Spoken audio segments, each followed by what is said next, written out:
தம்பி கலைஞருக்கு என்னுடைய வாழ்த்துக்கள். என்னென்னா, நம்முடைய ஒரு நாடு, அரசு, அரசியல் சாசனங்கிறது பார்த்திங்கன்னா ஒரு குறிப்பிட்ட எல்லையை வகுத்து அதற்கான ஒரு சில உரிமைகளை கொடுத்துருக்கோம். சமுதாயங்கிற பேரில் நம்ம பல சமுதாயத்தில் அனுசரிக்கக்கூடிய ஒரு கேரக்டரில் தம்பி கலைஞரன் பேசினாலும், ஒரு மாநில அரசு எந்த கோரிக்கையும் வைக்காமல் தன்னந்தனியாக திருச்சி மாநகரில் உள்ள நூலகத்துக்கு 280 கோடி ரூபா செலவில் கட்டப்பட்ட நூலகத்திற்கு முன்னாள் முதலமைச்சர் பெருந்தலைவர் ஐயா காமராஜர் அவர்கள் பேரை நியமிக்கிறாங்கன்னா ஒரு உயரிய நோக்கம் இல்லாமல் அவங்க பண்ண மாட்டாங்க.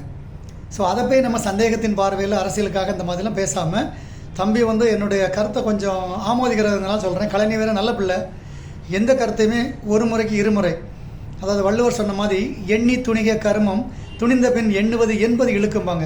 அது மாதிரி ஒரு விஷயத்தை சொல்கிறதுக்கு முன்னாடி ஒரு வாட்டிக்கு 100 வாட்டி நம்ம யோசித்து தான் பேசணும். ஸோ அப்போ தான் அந்த கருத்துக்கும் நல்லாயிருக்கும், நம்ம சொல்கிற வார்த்தைகளும் மக்கள்கிட்ட ரீச் ஆகும்போது நியாயமாக இருக்கும். ஸோ தவறான ஒரு முன்னுதாரணத்துக்கு தம்பி இடம் கொடுக்கக்கூடாது. நிறைய கருத்துக்கு சொல்லுங்கள், கோரிக்கை வச்சுருக்கீங்க.